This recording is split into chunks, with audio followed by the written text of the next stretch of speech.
بسم اللہ الرحمن الرحیم۔ السلام علیکم۔ ایک دفعہ حضرت سلیمان علیہ السلام کو اللہ تعالیٰ کی طرف سے حکم ہوا کہ فلاں سمندر کے کنارے جاؤ، سمندر کے اندر آپ کو ایک حیرت انگیز چیز نظر آئے گی۔ حضرت سلیمان علیہ السلام اپنے وزیروں اور جنوں کو ساتھ لے کر اس سمندر کے کنارے پہنچ گئے۔ وہاں جا کر انہوں نے ارد گرد دیکھا تو ان کو کوئی چیز نظر نہ آئی۔ حضرت سلیمان علیہ السلام نے جنوں کو حکم دیا کہ سمندر کے اندر غوطہ لگا کر دیکھ کر آؤ، مجھے سمندر کے اندر کے حالات بتاؤ۔ جنوں نے اپنے آقا کا حکم کی تعمیل کرتے ہوئے سمندر کی گہرائی تک ڈبکی لگائی۔ جنوں نے سمندر سے باہر آ کر کہا کہ آقا، ہم نے سمندر کی تہ تک نظر ماری، ہم کو کوئی چیز نظر نہیں آئی۔ اس کے بعد حضرت سلیمان علیہ السلام نے جنوں کے دوسرے گروپ کو کہا، تم غوطہ لگا کر دیکھو کہ سمندر کے اندر کوئی چیز نظر ہے۔ دوسرے گروپ نے بھی آ کر وہی بیان کیا جو پہلے گروپ نے بیان کیا تھا۔ حضرت سلیمان علیہ السلام نے اپنے وزیر آصف بن برخیہ سے فرمایا کہ تم غوطہ لگا کر سمندر کے اندر کے حالات معلوم کر کے مجھے اطلاع دو۔ وزیر نے غوطہ لگا کر سمندر کی تہ پر نظر ماری، اس کو نور سے بھرا ہوا ایک گنبد نظر آیا۔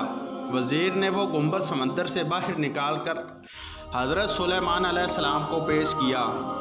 گنبد کے 4 دروازوں پر مشتمل تھا۔ اس کے چاروں دروازے اس طرح سے بنے ہوئے تھے، ایک یاقوت کا، دوسرا موتی کا، تیسرا ہیرے کا اور چوتھا سبز زمرد کا بنا ہوا تھا۔ یہ گنبد سمندر کی انتہائی گہرائی میں ہونے کے باوجود بھی خشک تھا۔ حضرت سلیمان علیہ السلام نے دیکھا کہ ایک خوبصورت جوان اس کے اندر نماز ادا کر رہا ہے۔ آپ علیہ السلام نے گنبد میں داخل ہو کر اس کو فرمایا، اے اللہ کے بندے، آپ کو کس نے اس گنبد میں داخل کیا؟ اس بندے نے حضرت سلیمان علیہ السلام کو جواب دیا، اے اللہ کے پیغمبر، میرا باپ ابائس تھا، میری ماں آنکھوں سے اندھی تھی، میں نے اپنے والدین کی 70 سال خدمت کی۔ جب میری ماں کا وصال ہونے لگا تو میری ماں نے اللہ تعالیٰ سے دعا کی، اے اللہ میرے بیٹے کو نیک اور پرہیزگار بنا دے تاکہ وہ اپنی ساری زندگی تیری اطاعت میں گزارے۔ جب میرے باپ کا وصال کا وقت آیا تو میرے باپ نے دعا کی، اے اللہ تعالیٰ میرے بیٹے کو عبادت کرنے کے لیے ایسی جگہ عطا فرما جہاں شیطان کا داخلہ نہ ہو سکے۔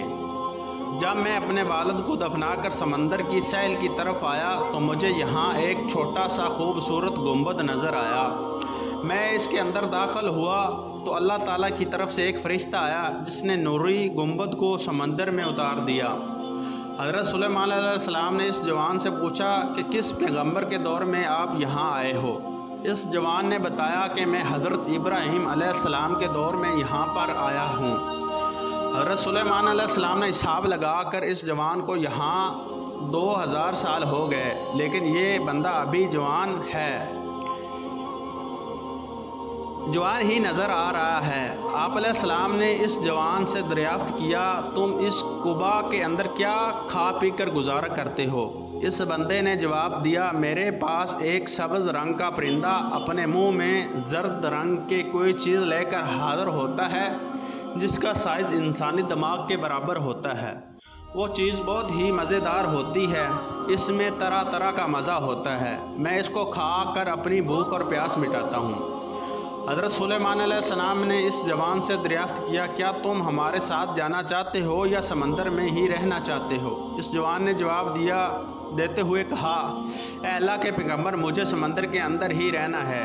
اس جوان کی بات سن کر حضرت سلیمان علیہ السلام نے اپنے وزیر کو حکم دیا کہ اس گنبد کو وہیں چھوڑ آؤ جہاں سے تم نے اس کو اٹھایا تھا۔ حضرت سلیمان علیہ السلام کے حکم سے اس بندے کو وہیں پہنچا دیا گیا۔ حضرت سلیمان علیہ السلام نے لوگوں سے مخاطب ہو کر فرمایا، لوگوں دیکھو والدین کی دعا کا کتنا اثر ہوتا ہے۔ ہم سب کو اللہ تعالیٰ اپنے والدین کا فرما بردار بنا دے۔ حضرت علی رضی اللہ تعالیٰ عنہ سے مروی ہے کہ حضرت محمد صلی اللہ علیہ وآلہ وسلم نے فرمایا، 7 ایسے لوگ ہیں جب ان کو دفناؤ گے تو ان کا رخ قبلے کی طرف سے مڑ جائے گا۔ آپ صلی اللہ علیہ وسلم نے فرمایا، جا کر قبر کھود کر دیکھ سکتے ہو، اگر ایسا نہ ہو تو آپ کہہ دینا کہ میں غلط فرما رہا ہوں۔ لوگوں نے دریافت کیا، اے محمد صلی اللہ علیہ وسلم یہ کون سے لوگ ہوں گے جن کا منہ قبلے سے پھیر دیا جائے گا؟ حضرت محمد صلی اللہ علیہ وسلم نے فرمایا پہلا نمبر شراب کا کاروبار کرنے والا، اور شرابی کا رخ قبلے سے موڑ دیا جائے گا۔ ایک روایت میں ہے کہ شراب کا کاروبار کرنے والے کا گناہ بتوں کی پوجا کرنے والے کے گناہ کے برابر ہوتا ہے۔ شرابی کی جب موت ہوتی ہے تو اس کی زبان پر کبھی کلمہ جاری نہیں ہوتا، شرابی پر اللہ تعالیٰ کی لعنت ہوتی ہے۔ 2 ایسا انسان جو انسانی جسم کے اعضاء کو نکال کر فروخت کرتا ہے، اس کی بخشش نہیں ہے، قبر میں اس کا رخ بھی قبلے سے پھیر دیا جاتا ہے۔ 3 جھوٹی گواہی دینے والا۔ 4 سود کا کاروبار کرنے والے کو آخرت و دنیا تباہ ہو جاتی ہے۔ سود پر پیسے لے کر کھانے والے کا ٹھکانہ دوزخ ہے۔ سود کا کاروبار کرنے والے کے 70 درجے ہیں، ان میں سب سے نچلے والے درجے کا گناہ ماں کے ساتھ زنا کرنے کے برابر ہے۔ جب سود خور مرتا ہے تو اس کا رخ قبلے سے موڑ دیا جاتا ہے۔ 5 میت کو دیکھ کر کپڑے پھاڑنا اور چیخ و پکار کرنا کہ دور تک آواز جائے، ایسے انسان کا رخ بھی مرنے کے بعد قبلے سے پھیر دیا جاتا ہے۔ 6 جو انسان اپنے مال کو جمع کرتا ہے، مثلا انسانوں کی خوراک اور جانوروں کو چارہ وغیرہ، ایسے انسان کا رخ بھی قبلے سے موڑ دیا جاتا ہے۔ شریعت ایسے مال کو جمع کرنے سے سخت منع کرتی ہے۔ حضرت محمد صلی اللہ علیہ وسلم کا فرمان ہے کہ جس بندے نے 40 دن تک ذخیرہ اندوزی کی تو اللہ تعالیٰ ایسے بندے کو 40,000 سال تک جہنم کی آگ میں جلائے گا۔ ایسے لوگوں کا رخ بھی قبلے سے پھیر دیا جاتا ہے۔ 7 ایسا شخص جس سے اس کے والدین ڈرنے لگ جائیں، اس کا چہرہ بھی قبلے سے پھیر دیا جاتا ہے۔